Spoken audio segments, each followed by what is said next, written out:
Satan! Satan! Satan, help me! Help me, Satan! Please, help! Help!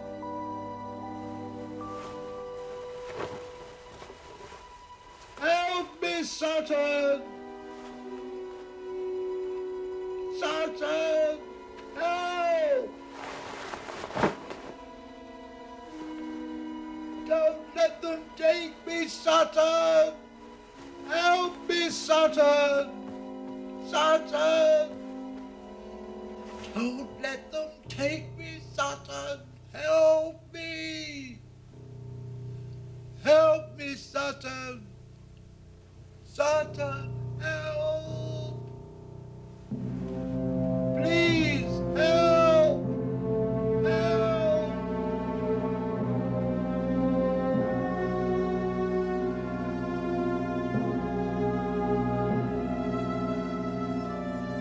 Help me! Help me, Satan! Satan! Satan! Satan! Help! Help me!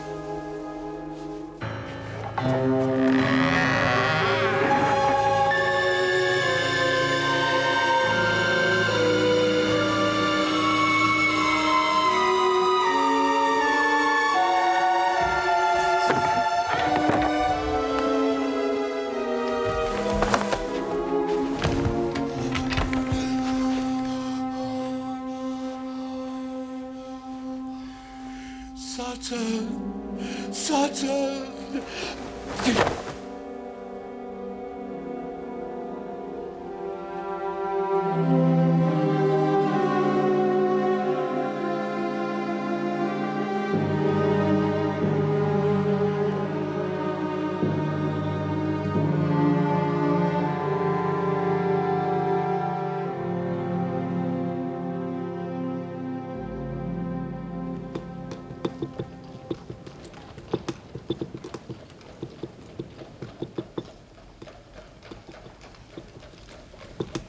You mustn't take it so badly, Holmes.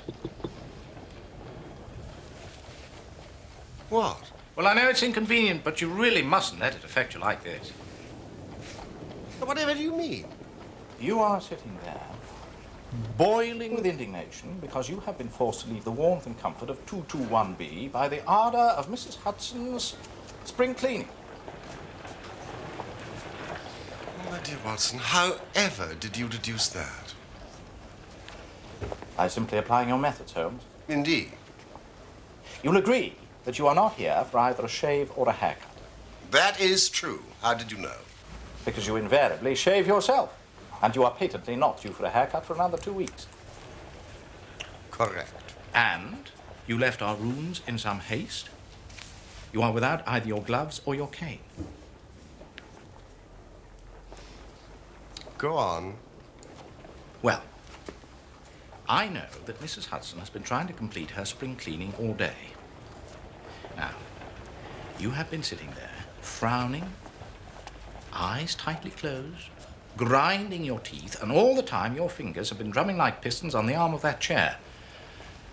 So, given all this evidence, even I cannot fail to deduce that you have quarreled with our good housekeeper and sought refuge in the sanity of the barber's shop. You cannot deny that I am right. Ah, Watson, you could not be further from the truth. I am here to get our good barber's advice as to this specimen of hair found at the scene of the bloody misadventure last Tuesday in Deptford.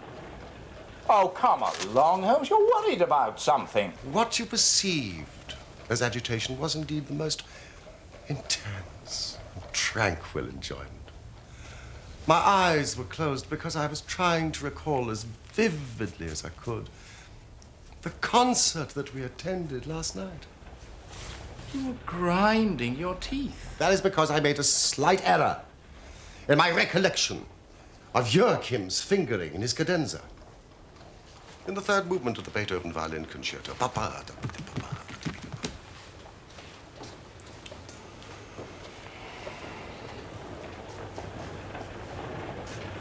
Nevertheless, there is an element of truth in what you say. Ah!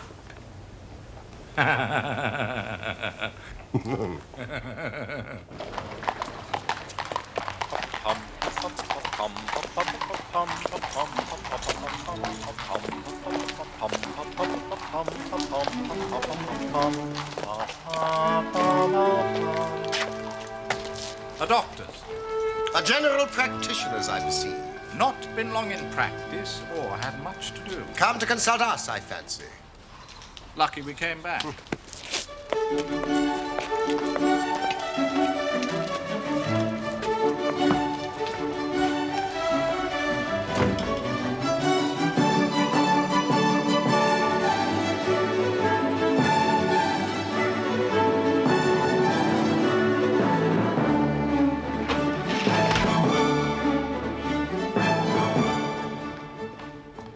Mr. Holmes. Thank you, Mrs. Hudson. Doctor.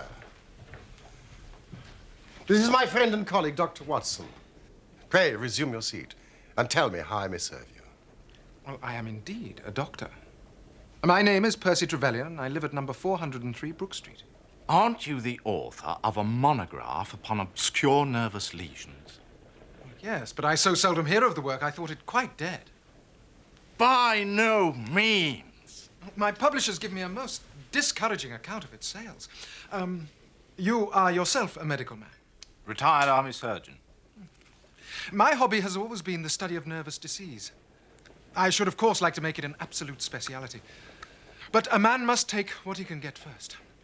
However, this is beside the question. And I do appreciate, Mr. Holmes, how very valuable your time is. The fact is that a singular train of events has occurred recently at my house in Brook Street. And tonight they came to such a head that I felt it was impossible to wait another hour before asking for your advice and your assistance. You are very welcome to both. Let me have a detailed account of the circumstances which have disturbed you. Well, one or two of them are so trivial that I am almost ashamed to mention them. But the matter is so inexplicable and the recent turn it has taken so elaborate that I shall lay it all before you and you shall judge what is essential and what is not. I am a London University man, and I am not unduly singing my praises when I say I was a very promising student. And it was thought a distinguished career lay before me. However, there was one great stumbling block. Money? Indeed, Doctor, money. I needed capital not only to practice, but also to get out of the squalid rooms I was forced to rent. I could not expect my patients to trust me if I could not afford the proper equipment. Yes, I've seen it happen to too many of us. I myself was obliged to go into the army in order to follow my career. Indeed. I had thought of abandoning my own career, except for one sudden and unexpected incident. Exactly what kind of incident? One morning, 2 years ago, I received a visit from a man by the name of Blessington, who until that time had been a complete stranger to me.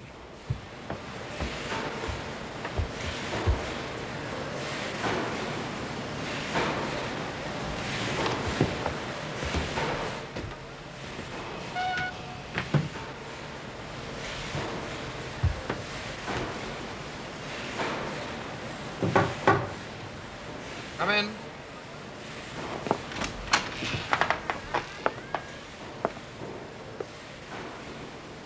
Good heavens, do you live here, in this? Yes, I'm afraid I do. You are the same Percy Trevelyan who's had so distinguished a career, recently won the Slater Award for Medicine? I am. Then answer me frankly, sir, and you'll find it in your interest to do so. Despite your present financial situation, you clearly have all the cleverness that makes a successful man. But have you the tact?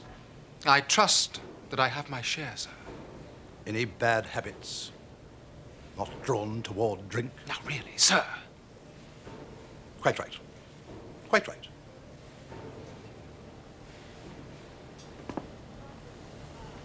but I was bound to ask.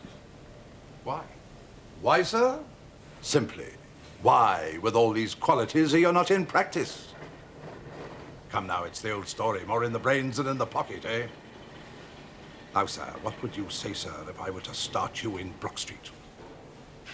If a specialist is to succeed, he must aim high, and a practice in Brook Street is just the beginning.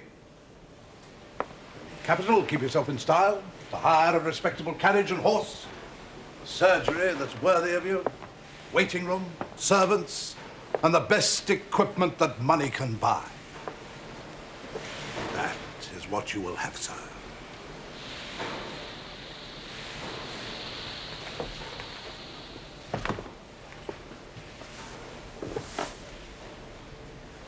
But why? It's just like any other investment, safer than most. And what am I to do? I'll tell you.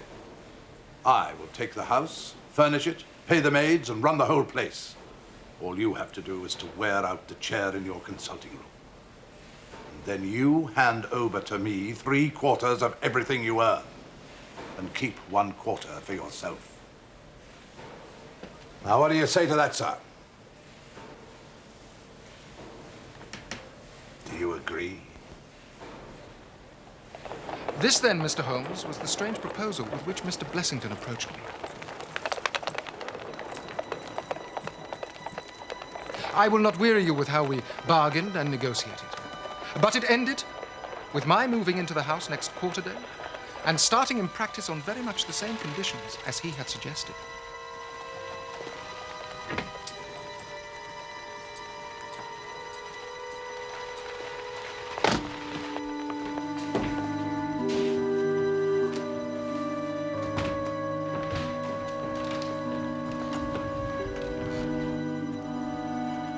Waiting room for your patients?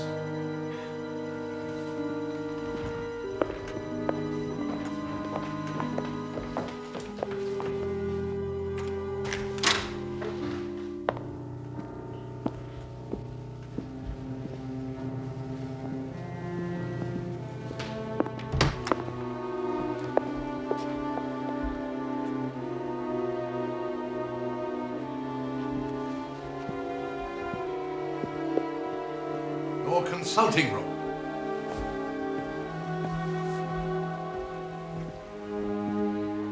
I can't believe it, Mr. Blessington. Nor can I thank you enough. He turned the 2 best rooms on the first floor into a sitting room and a bedroom for himself, and came to live with me in the character of a resident patient. His heart was weak, but not abnormal, and yet he demanded constant medical supervision. He was a man of singular habits, shunning company and very seldom going out, except in one respect. Every evening at the same time, he would go for a walk for half an hour exactly, no matter what the weather. And every evening at the same hour, he would walk into the consulting room. He would then examine the books, put down 5 and 3 for every guinea I had earned, and then carry the rest off to the strong box in his own room.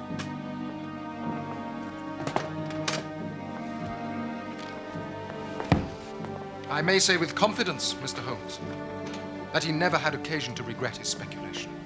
From the first, it was a success. And during the last 2 years, I have made him a rich man.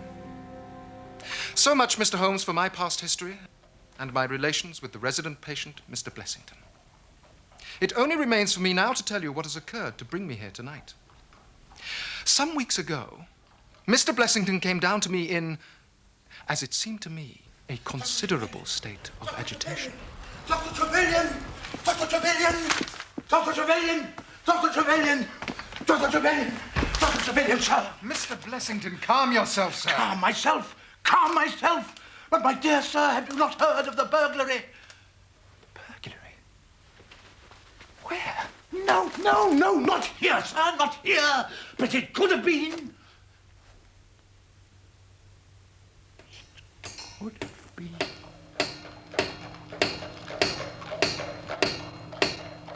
Within a week, the whole house had become a fortress of bolts and bars and locks. Are you sure these bars are strong enough? They'd be strong enough for the Bank of England, sir. Mr. Blessing, when I questioned him upon the point, he became so offensive that I was compelled to drop the subject.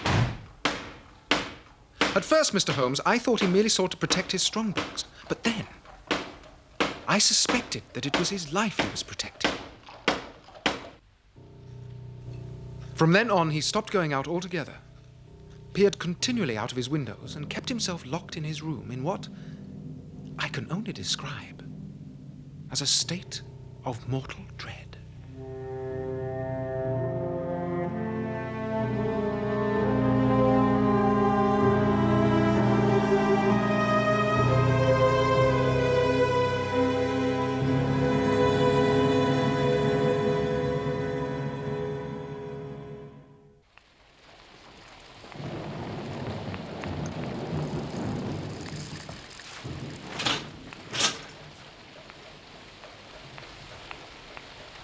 Dr. Trevelyan, before you continue, you say you found this man, Blessington, prostrate on his bed, clutching a newspaper. And more precisely, the remains of a newspaper, for he had torn it to shreds. Torn to shreds. Do you recall the contents of this newspaper at all? I'm afraid not, even if I'd known what I was looking for. When was this? It was some weeks ago, the beginning of May, I think. Gradually, as time passed, his fears appeared to die away, and he renewed his former habits. Good evening, Dr. Trevelyan. Wonderful evening outside. I'm beginning to enjoy my walks again. And then, suddenly, a fresh event reduced him to the pitiable state of prostration in which he now lies. What happened was, yesterday I received this letter from a Russian nobleman now resident in England, who suffers from catalepsy. In it, he announces his intention of visiting me for a consultation this very evening at 6:15. Осторожно. Because the chief difficulty in the study of catalepsy is the rareness of the disease, you may believe that at the appointed hour, I was eager to receive the patient. Good evening, gentlemen. I'm Dr. Trevelyan. And it was you, sir, I assume, who wrote to me? My father speaks very little English, doctor, so I trust you will excuse my coming in with him, as his health is a matter of the most overwhelming importance to me. Yes, I respect that, sir. Fenton. Perhaps, you would like to join us for the consultation? Niet, not for the world. It is more painful to me than I can express. If I were to see my father in one of those dreadful seizures, I am convinced I would never survive it. My own nervous system is an exceptionally sensitive one. Mm-hmm. With your permission, I will remain in your waiting room while you go into my father's case. Yes, of course. Thank you, doctor.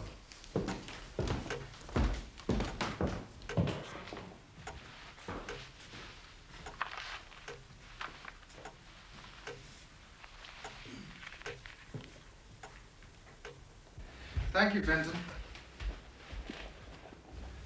Now, sir, I hope you will forgive me if I ask you a few basic questions. And first, can you tell me your age?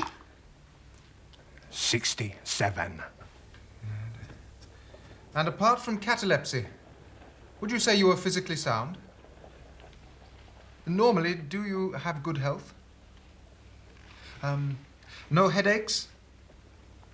Abdominal pain? Any pain at all? No. Good. Naturally, I will examine you thoroughly, but this is merely a preliminary. Do you smoke cigars? Yes. Do you drink alcohol? Vodka. Vodka?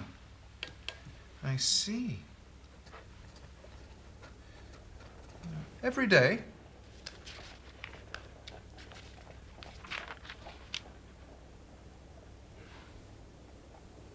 My God.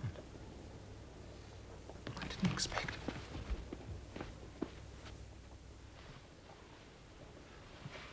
My first feeling was one of pity and horror. My second, I fear, was rather one of professional satisfaction. There was nothing markedly abnormal in his condition which had harmonized with my former experiences. I had obtained good results in such cases by the inhalation of nitrite of amyl, and the present seemed an admirable opportunity of testing its virtues. Now, sir, I believe you can hear me. I shall be back directly, rest assured.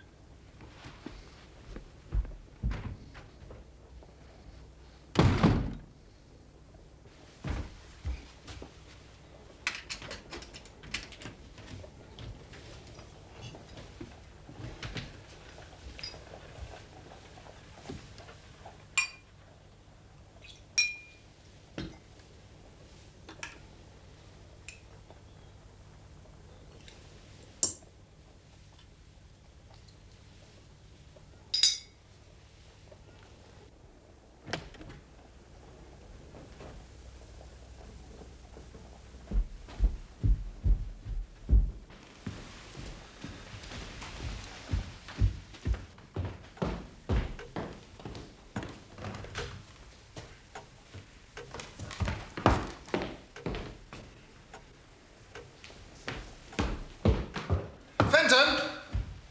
Fenton! Fenton, immediately!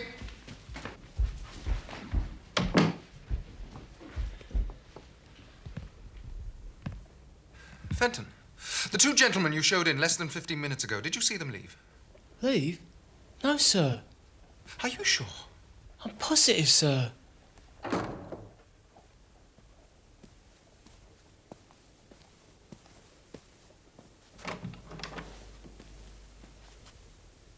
Good evening, Dr. Trevelyan. Good evening, Mr. Blessington. And how was your walk today? A little rain, but very amiable, my good sir. Very amiable. Did you hear them leave? No, sir. I was nowhere near the hall. Well, you should have been. That is your duty. Now, I know you are new here, but you should know by now. Doctor! Doctor! Doctor! Doctor! Someone has been in my room! No one has been in your room, It's sir. a lie! You're lying to me! I assure you I am not. Fenton, have you been in Mr. Blessington's room? Of course I haven't. There you are, you see. Then come up and see for yourself!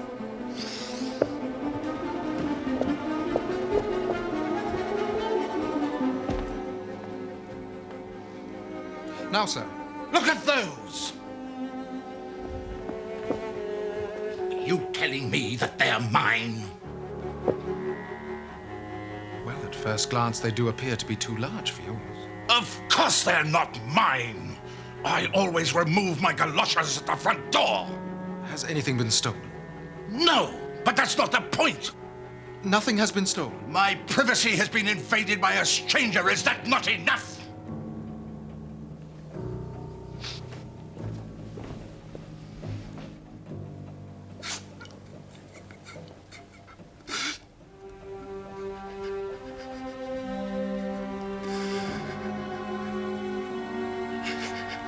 Mr. Blessington?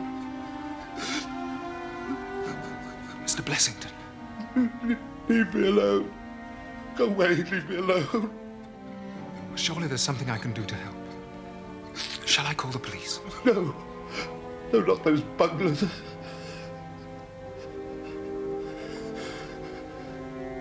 There's only one person who can help me now. And that is why I am here. But I must apologize for such a trivial reason. A thief that doesn't steal. Did he ask for me by name? Oh, yes. Then let us be on our way.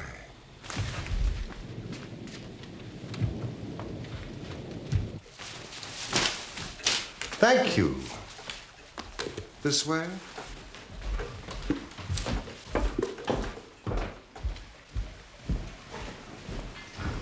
Stay where you are! I have a pistol, and I give you my word I will shoot if you come any nearer! Mr. Blessington, this is outrageous, sir. Do you not recognize me? Is that you, Doctor? Yes, of course it is me. The other two gentlemen, are they what they pretend to be? They are Mr. Sherlock Holmes and his friend, Dr. Watson. Good God, Mr. Blessington, it was you that asked me to fetch them. Yes. Yes, yes. Forgive me. Forgive me.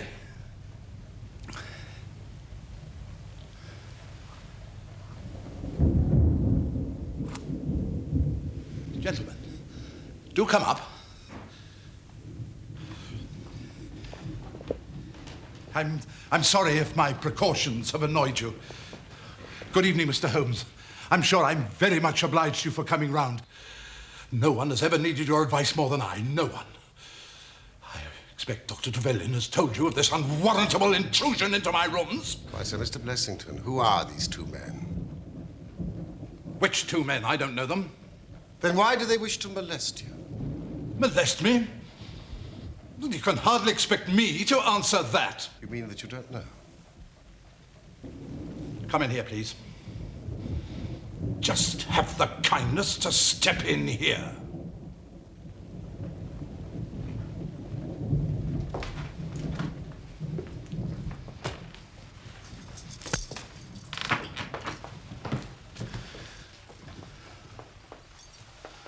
I've never been a rich man, Mr. Holmes. I've never made but one investment in my life. Dr. Trevelyan will tell you that. But I don't believe in bankers, sir. Never trust a banker, Mr. Holmes. Never. So between ourselves, what little I have is here, in this strongbox. So you can understand what it means to me when unknown people force themselves into my rooms. Mr. Blessington, I cannot possibly advise you if you try to deceive me. Deceive you? But I've told you everything. Good night, Dr. Trevelyan. Mr. Holmes! No advice for me? My advice to you is to speak the truth.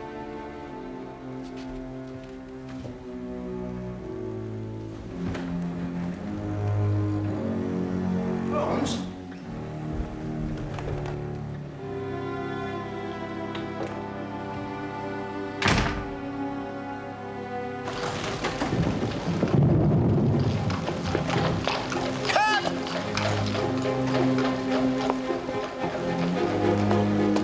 Holmes, I can read in a man's eye when it's his own skin that he's frightened for. Yes, but why did you call him a liar? Because I am certain that he does know who these men are.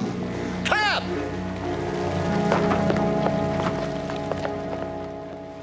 The young Russian penetrated to Blessington's rooms while his confederate kept the doctor from interfering. And of course, catalepsy is a very easy complaint to imitate. Yes, I know. I've done it myself. Holmes? Yes. Might there be one alternative? Grotesquely improbable, no doubt, but still just conceivable. Might the whole story of the cataleptic Russian and his son be a concoction of Dr. Trevelyan's, who, for his own purposes, has been in Blessington's room? But did you see the footprints on the stair carpet? They were square-toed. Quite unlike Blessington's, which are round and an inch and a third longer than Dr. Trevelyan's. I think we can sleep on this, Watson. But I should be surprised if we do not hear from Brook Street in the morning. Good night. Night, old fellow.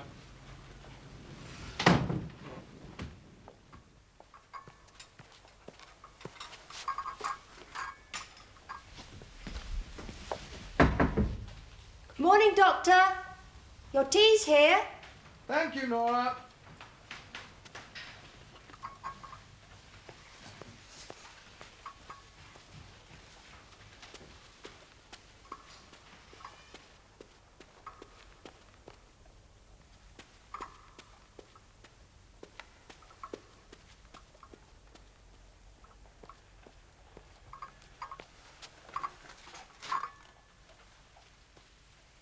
Mr. Blessington, your breakfast tea.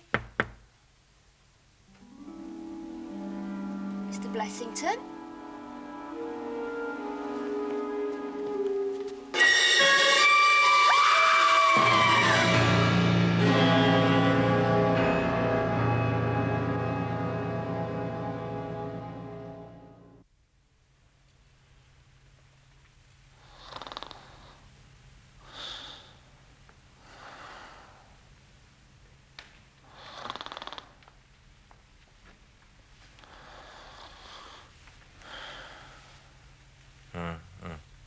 Watson. Get dressed quickly. There's a cab waiting for us. Why? What's the matter? The Brook Street business. Any fresh news? For God's sake, come at once, P. Trevelyan. Oh, Mr. Holmes, I'm so glad you could come. What has happened? Mr. Blessington has committed suicide. Suicide? Yes. He hanged himself during the night.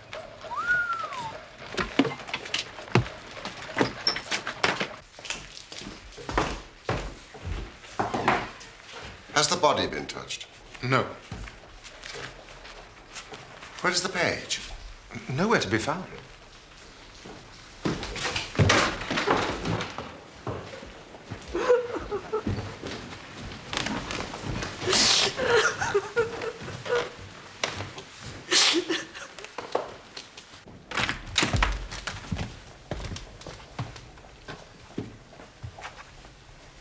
Good morning, Inspector.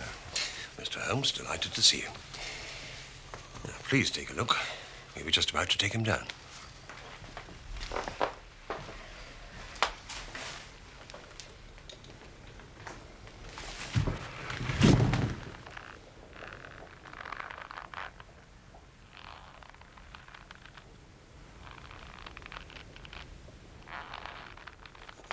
Right, Inspector.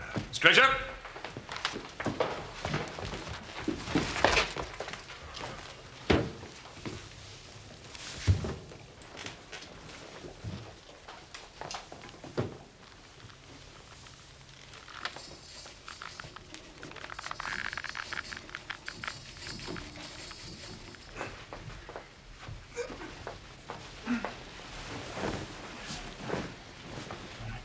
Well, that'll be all. Have you heard of the events leading up to this affair? Yes, Dr. Trevelyan has told me something of them. And have you formed an opinion? As far as I can see, the man was driven out of his senses by fright. The bed has been well slept in. There was his impression deep enough for all to see. It is about 5 in the morning, you know, that suicides are most common. That would be about the time that he hanged himself. Seems to have been a very deliberate affair. Yes, from the rigidity of the limbs, I'd say he'd been dead about 3 hours. Thank you, Watson. Noticed anything peculiar about the room? There was a screwdriver on the mantelpiece, and he seems to have smoked heavily during the night. I found these in the fireplace.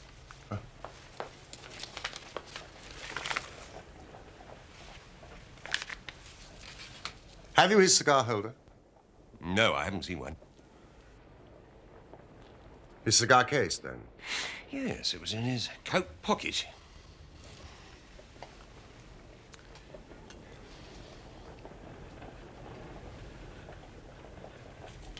This is Havana.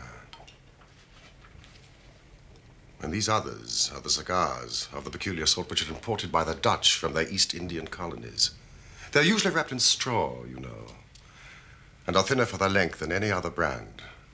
I don't suppose you've read my monograph on cigars and cigar ash. Well, No, of course not. Thank you. These have been smoked with a holder, and these without. These have been cut by a not very sharp knife, and these have had their ends bitten off by a set of very excellent teeth. There were 3 men here last night. Good heavens. But nothing was stolen, so what were they doing here? That is what we have to find out. How did they get in? The same way we did, through the front door. But the door was barred in the morning. Then it was barred after they left. Well, how do you know that? I saw their traces. If you will just give me a few moments, Inspector, I may be able to give you some further information.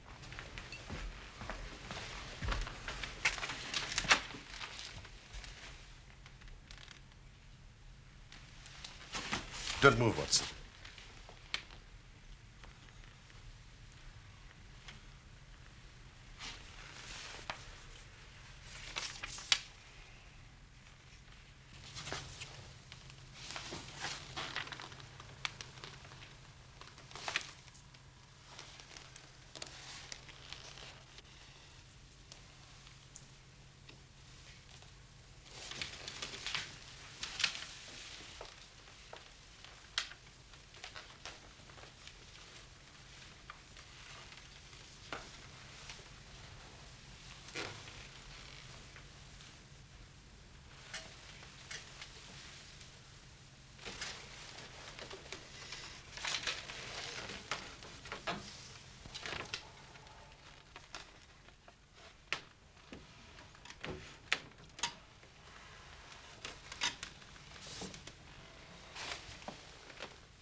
The actual facts are very simple.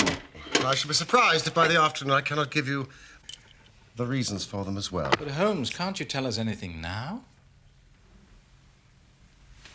Oh. There is no doubt as to the sequence of events. There were three of them in it. A young man, an old man, and a third, to whose identity I have no clue. The first two, I need hardly remark, were the same who masqueraded as the Russian Count and his son. So we can give a very good description of them, can we not, Dr. Trevelyan? They were admitted by a Confederate inside the house. They entered the hall, the older man first, the younger man second, and the unknown man in the rear. They ascended the stairs.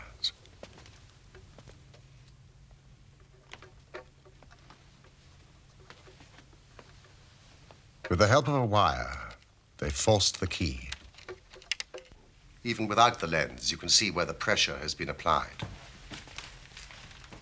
On entering the room, the first proceeding must have been to gag Mr. Blessington.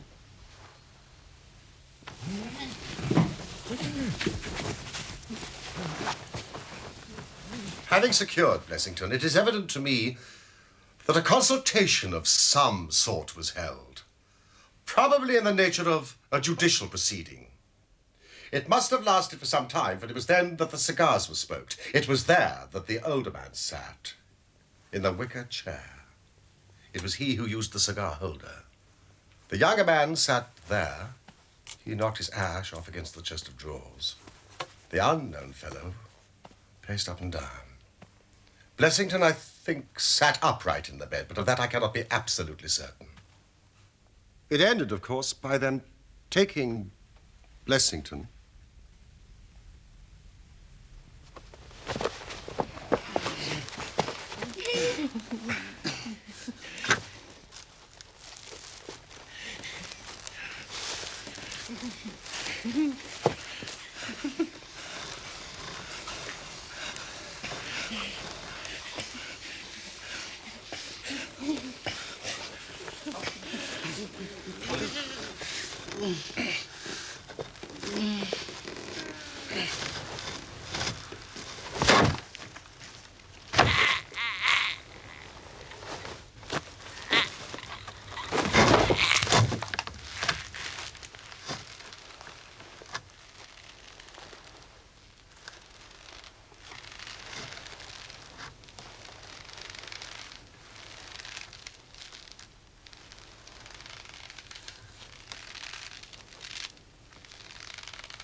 You know, this matter was so prearranged that it is my belief that they brought with them some sort of block or pulley to serve as a gallows. Oh, yes, a gallows, Inspector. This was a revenge ritual. What an extraordinary story. But what proof? I'll have it before the day's out. You haven't explained about the screws in the screwdriver. That was to fix up the block or pulley. But when they saw the chandelier hook, they naturally saved themselves the trouble. Now, Inspector, I suggest that you immediately make inquiries about the page and arrest him. Certainly, Mr. Holmes. I will be back here a little before 3 o'clock. Good day, Chief.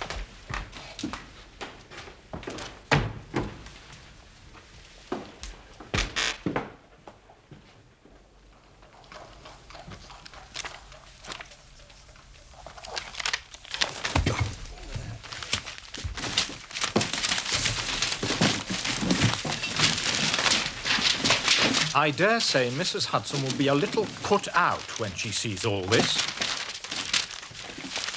What are you looking for? Worthington. W. Worthington. March. 1880, I'm sure. March 8.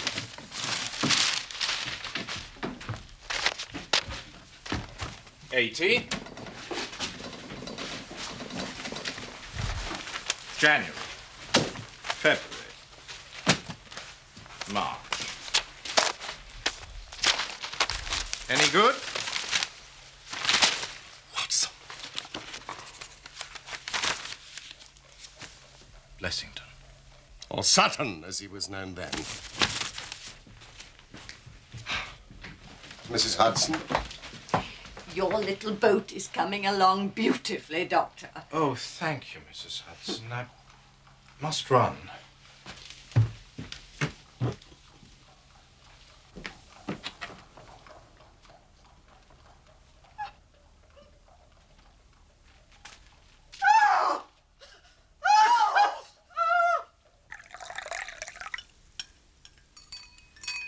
Oh, thank you. Dr. Trevelyan, any news, Inspector? Yes, sir, we've got the page. Drinking his earnings 2 streets away. And I've got the men. You've got them? Or at least I've got that identity. The Worthington bank gang? Precisely. Well, then Blessington must have been Sutton. Exactly. Well, that makes it clear as crystal. Not to me, I'm afraid. Dr. Watson, would you... You may have heard of the great Worthington Bank affair.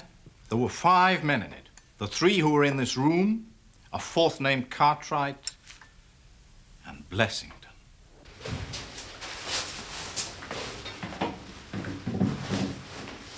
All right, let's be gone.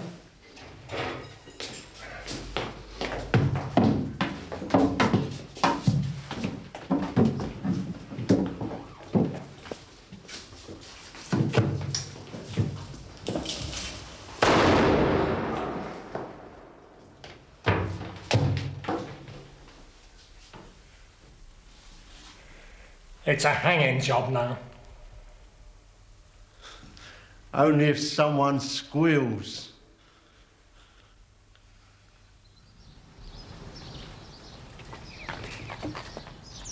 That's him. Are you positive? Oh, yes. That's him. Sutton! Sutton, you're dead! Sutton! Sutton! Sutton, you're dead! Sutton! Don't worry, Mr. Sutton. Sutton! It's a hanging job now. Sutton! You here? Sutton, or Blessington, who was the worst of the gang, turned informer. On his evidence, Cartwright was hanged, and the other 3 got 15 years apiece. Biddle, Haywood, and Moffat were released from prison just a few weeks ago, which was several years before their full term. It was news of their release which caused Blessington to panic and have this house secured. So it was not the fear of burglary that had frightened him? No. That was a mere blind. And so setting me up in practice was an elaborate charade to protect himself.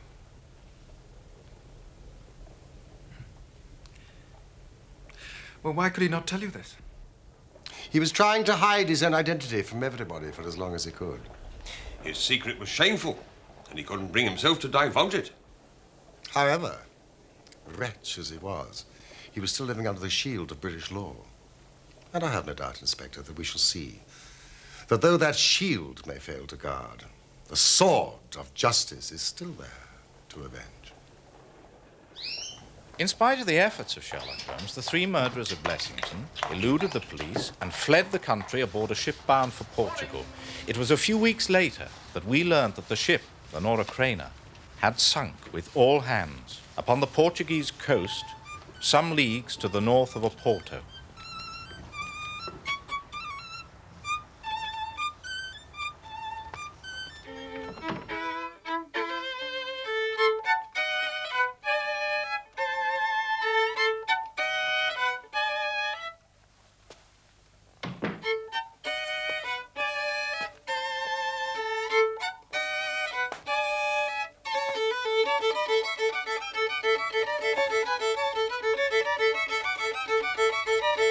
Holmes! What's wrong? Well, it's just that I was going to spend the day writing the case of Dr. Trevelyan while the facts are still fresh. Oh, and you mean... Oh, I understand. Thanks awfully. It's just that it is difficult to concentrate otherwise.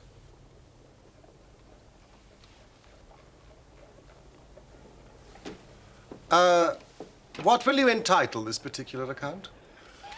I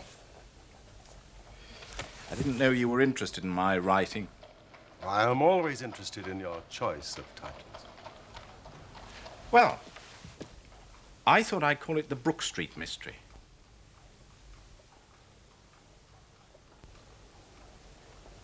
No? Well, I myself would prefer The Resident Patient. But please do not let me influence you. The Brook Street Mystery. No doubt would suffice.